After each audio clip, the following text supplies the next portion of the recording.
A very blessed day, dear children. Today, I will be dealing with the contributions of Indian economic thinkers. This is found on page number 154, 7th chapter, 7.8.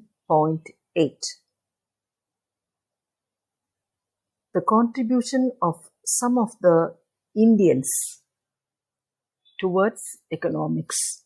So we will be studying about 8 people.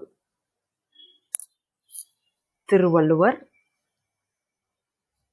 Mahatma Gandhi, Jawaharlal Nehru, Ambedkar, J.C. Kumarappa, V.K. R.V. Rao, and Amartya Kumar Sen.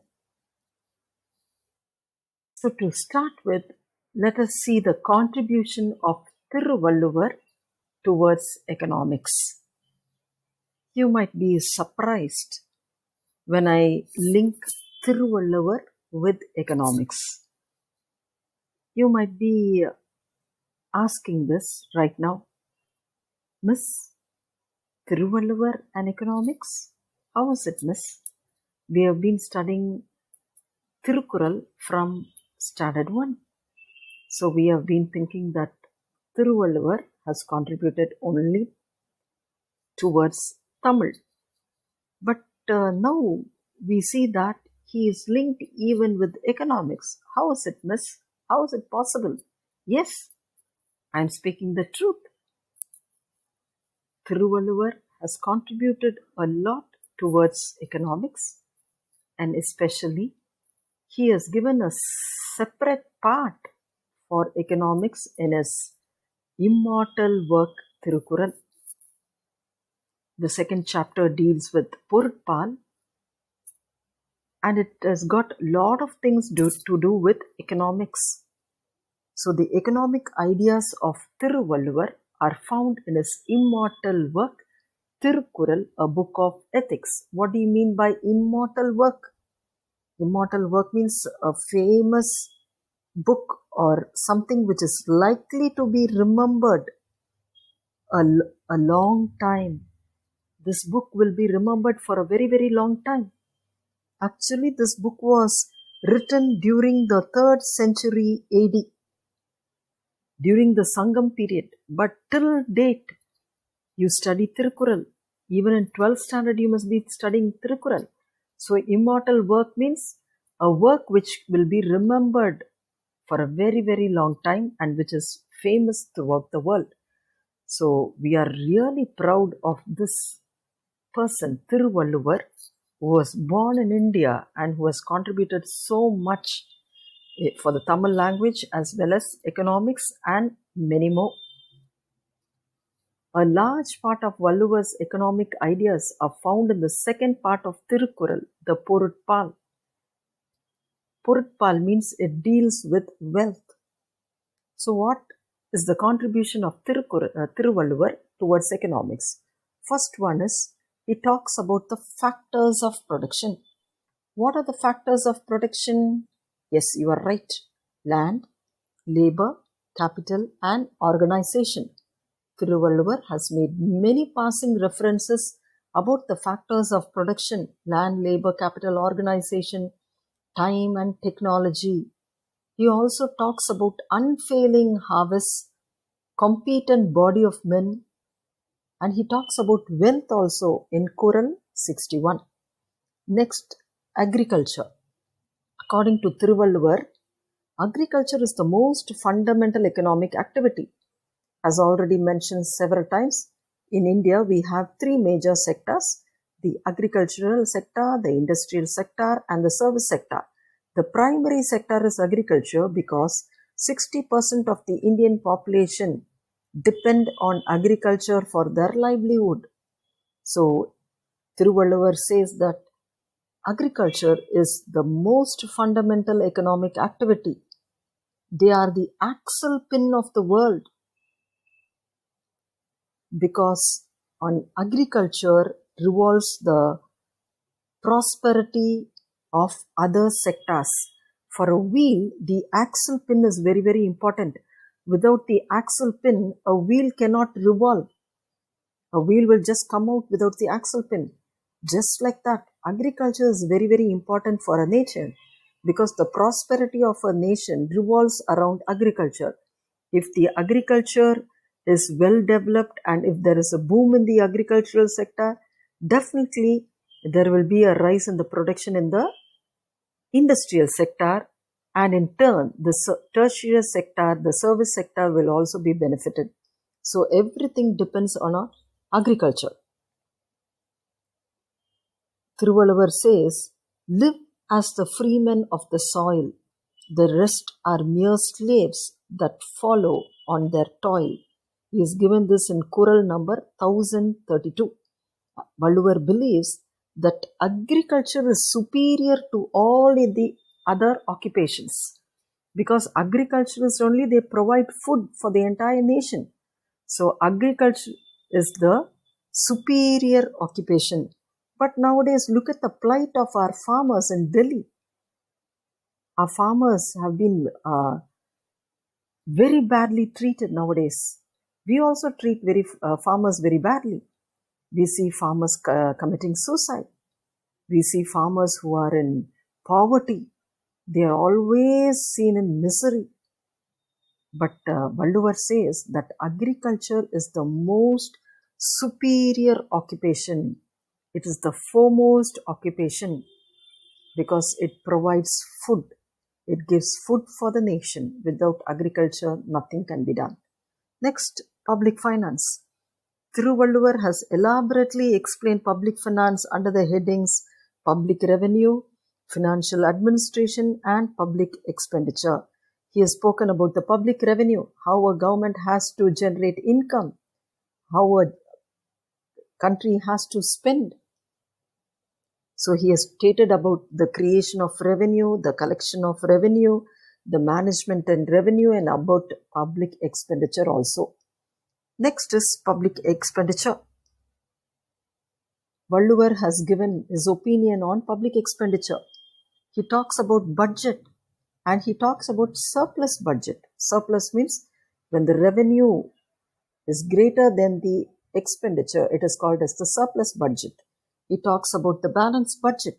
He feels that balanced budget and surplus budget is good for a country. He doesn't encourage the deficit budget. So, Valluvar advocates the following main items of public expenditure. He talks about defense, he talks about public works and social service. And a country must invest on defense. A country must protect itself from enemies. So a lot of expenditure has to be done in the defense sector. He talks about public works, laying roads, building dams. He talks about public welfare. He talks about social service. So first point was factors of production, agriculture, public finance, public expenditure. Next one is external assistance. Valluvar was again seeking external assistance. He did not encourage a country borrowing from others.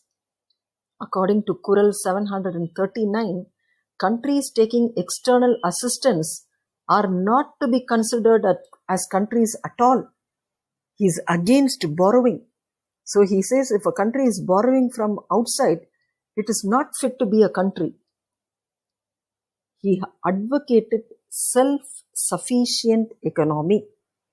Valluvar says that a country must be able to produce all that it needs, all that it wants. It must be self-sufficient. It must be self-reliant. So he does not encourage a country to borrow from others. But nowadays, what are we doing? We are borrowing from World Bank, from International Monetary Fund. We are borrowing from friendly nations. We are borrowing within the country also. Within the country is okay. But if we borrow from other countries, it is not advisable. So Valluvar discourages external assistance. Next is poverty and begging. Valluvar considers freedom from hunger as one of the fundamental freedoms that should be enjoyed by every citizen. When we talk about freedom, the first type of freedom is freedom from hunger. A person must not be hungry. He must not be begging for his food. According to him, poverty is the root cause of all other evils, which lead to everlasting sufferings. Poverty only is the root cause for other problems. It is the cause for everlasting suffering. It is to be noted that the number of people living below poverty line are begging, they are sleeping on the roadsides, and they are picking rags. This situation is currently increasing in India. So, Valluvar was against poverty and begging. What does he say about wealth? Valluvar has regarded wealth as the only means and not an end. Wealth is only a means. It is just a way or a route to achieve things, but it is not the end. Next is welfare state. Thiruvalluvar is for a welfare state. In a welfare state, there will be no poverty. There will be no illiteracy. There will be no disease.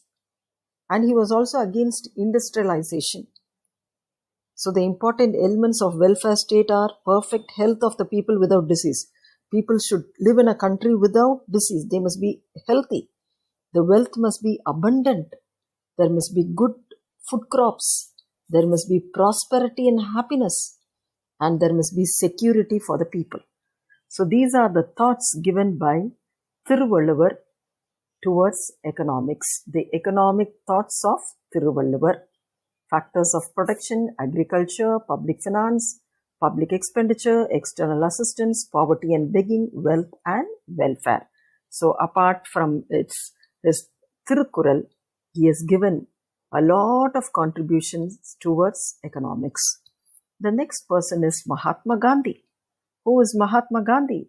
He is the father of our nation. Gandhi has also given a lot of things towards economics. Gandhian economics is based on ethical foundation.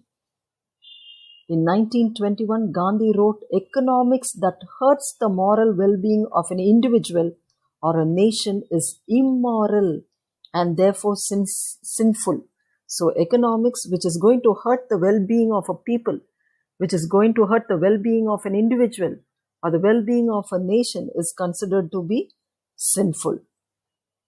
So what are the salient features of Gandhian economic thoughts?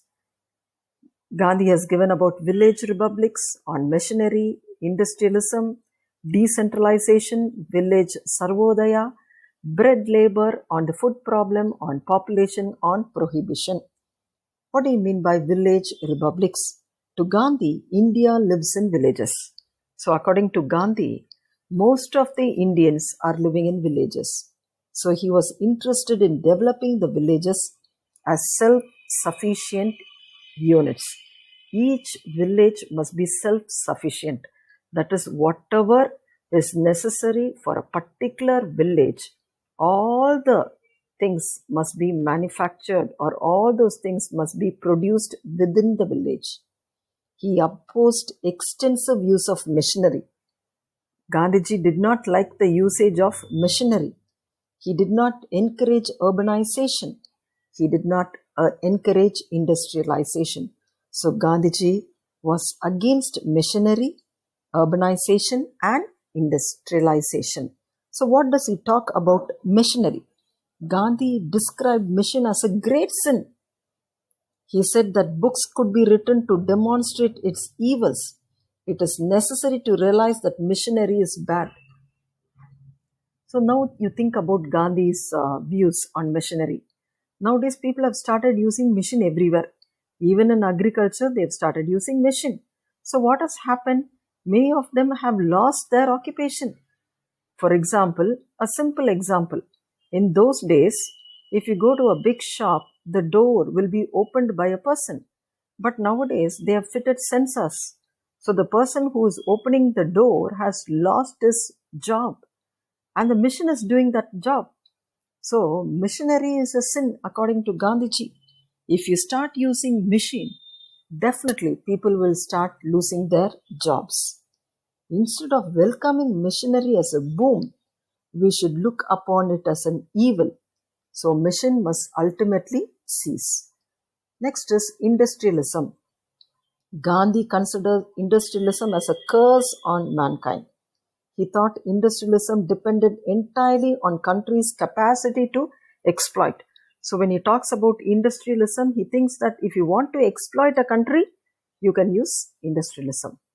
Next is decentralization. He advocated a decentralized economy. What do you mean by a decentralized economy? That is production at large number of places. Production must not be done only in one place, so that the people who are living only near that factory will be benefited. But Gandhiji says that production must be in large number of places on a small scale. You can do production at small scale. You can do production in people's homes. You can do production within the homes. You can do production everywhere. In every village, production must be done. So production can be done in larger places and in small scales. Next is village sarvodaya. This is very, very important. And there is a question in your textbook, question number 30. Write a note on village sarvodaya. So the answer is found on page number 155. What do you mean by village sarvodaya? According to Gandhi, real India was to be found in the villages and not in towns or cities. So according to Gandhiji, if you want to see the real India, you must go to villages. You cannot see real villages, real India in towns and cities. Hope you are able to understand it, girls. So Gandhiji says, உண்மையான இந்தியாவை பார்க்கணும்னா கிராமத்துக்கு போகணும். நகர்ப்புறத்துலேயோ டவுன்லேயோ நம்ம எதை பார்க்க முடியாது, இந்தியாவை பார்க்க முடியாது. So he suggested the development of self-sufficient and self-dependent villages. So every village must be self-sufficient. அவங்களுக்கு வேண்டியதை அவங்களே உற்பத்தி பண்ணிக்கணும், அவங்களையே சார்ந்து இருக்கணும். They may be self-sufficient and they must be self-reliant or self-dependent. Next is bread labor. Gandhi realized the dignity of human labor. Human beings have to work. Without working, you cannot earn your bread. He believed that God created man to eat his bread by the sweat of his brow. Every human being has to work really hard. வேர்வை சிந்தி, நெத்தியின் வேர்வை சிந்தி உழைக்கணும். உழைத்தாதான் நம்மளுக்கு வேண்டிய உணவு தானியங்களை நாமே உற்பத்தி பண்ண முடியும். ஆண்டவர் மனிதனை படைத்த நோக்கம் என்ன? மனிதன் அவனுக்குரிய தேவைகளை அவனே பூர்த்தி செய்து தன்னுடைய வேர்வையை சிந்தணும். Gandhiji believed in this. Bread labor or body labor was the expression that Gandhi used to mean manual labor. So சரீர பிரகாரமா வேலை செய்யணும். What does he say about food problem? Gandhiji was against any sort of food controls.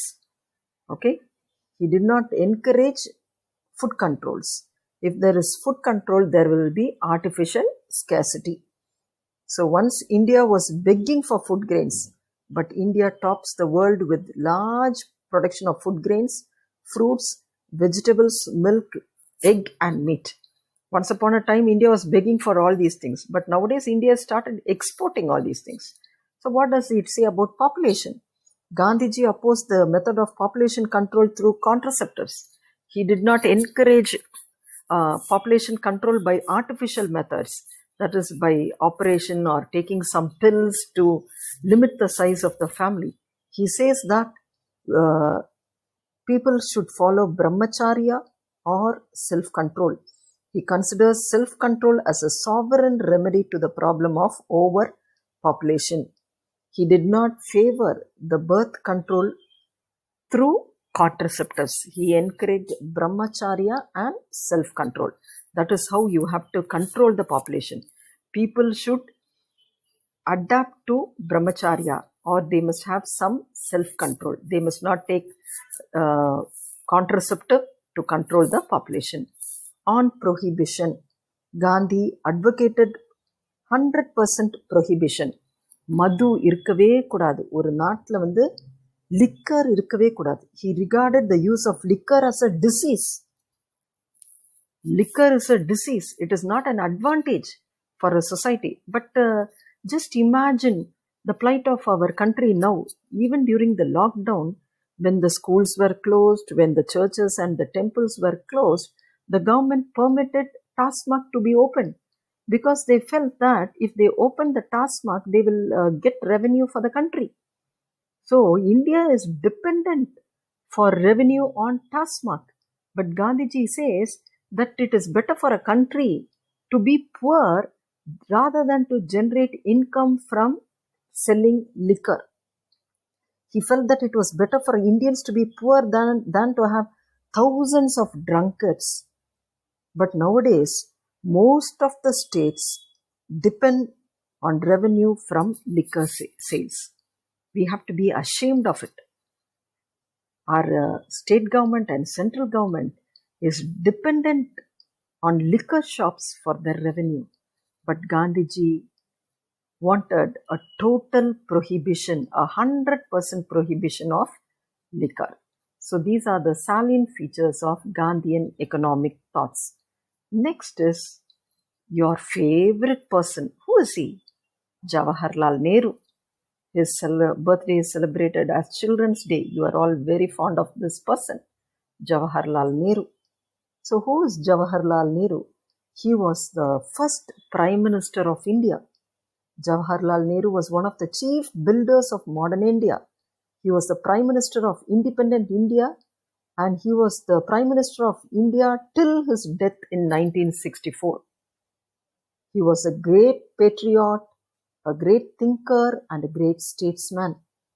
His views on economics and social problems are found in innumerable speeches he made and in the books that he wrote. He talks about democracy and secularism, planning, and democratic socialism.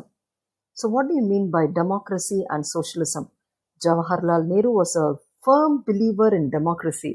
Jananayagam, மக்கள் தங்களுக்கு வேண்டிய ஆட்சியாளரை மக்களே தேர்ந்தெடுக்கணும். He believed in free speech, civil liberty, adult franchise, எல்லாரும் ஓட்டு போட்டு தான் select பண்ணணும், and the rule of law and parliamentary democracy. ஜனநாயகம் இருக்கணும். எல்லா இடத்துலையும் we must have the speech, right to speak. Freedom must be there. In our country, there are many religions. Hinduism is there, Islam, Christianity, Buddhism, Jainism, Zoroastrianism, Sikhism, and so on. But there is no domination by religious majority. So Jawaharlal Nehru said that one religion cannot dominate the others. But look at the state now. I don't want to say that. People think that India is for only a particular group of people. The others must get out of India. It does not belong to him. But what did Nehru say? India belongs to everyone. We have to treat the other people who have different religious beliefs. We should respect them. Secularism means equal respect for all religions. We have to respect everyone. நான் ஒரு Christian, அதனால நான் முஸ்லிமை வந்து நான் மரியாதை கொடுக்க மாட்டேன், ஹிந்துஸ்க்கு மரியாதை கொடுக்க மாட்டேன், அப்படி இருக்கக்கூடாது. எல்லாருக்கும் அவங்கவுங்க ரைட் இருக்கு. It is a freedom to practise the religion. So India is not for a particular group of people, and nobody can go and kill others or hit others or demolish the other people's place of worship. So there must be democracy and there must be secularism. Planning is very, very important. I just want to throw a question to you. Are you planning for your exams, public exam? You have to plan. You must have a clear-cut idea of what you have to do. I will revise my one-word questions today, 2 marks tomorrow, 3 marks. In 10 days, I will finish the first 2 chapters.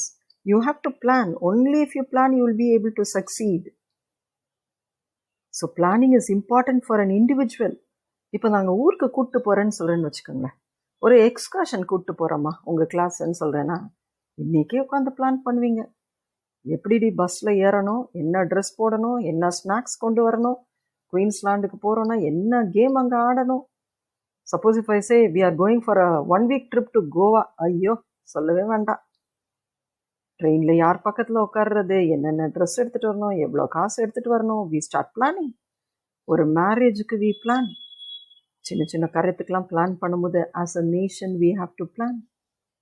So Jawaharlal Nehru was responsible for the introduction of planning in our country. To Jawaharlal Nehru, plan was essentially an integrated approach for development. So if a country wants to develop, there must be planning. So planning for Nehru was essentially linked up with industrialization and eventually a self-reliant country. So without planning, a country cannot be self-reliant. So Jawaharlal Nehru encouraged planning. Next is democratic socialism. Socialism is another contribution of Nehru to India. He put the country on a road towards socialistic pattern of society. But Nehru's socialism is democratic socialism. Samadharmam. Everybody must have equal rights. You cannot say only the rich people can study or only the upper caste people can study. Education, health, nutritious meal is for everyone. There must be democratic socialism. So these are all Nehru's idea on economics: democracy and secularism, planning, and democratic socialism. So we have seen 3 economic contributions by economic thinkers in India: Thiruvalluvar, Mahatma Gandhi, and Jawaharlal Nehru. I will have to continue with B.R. Ambedkar, J.C. Kumarappan, V.K. R.V. Rao, and Amartya Kumarsan, which I will continue in the next video.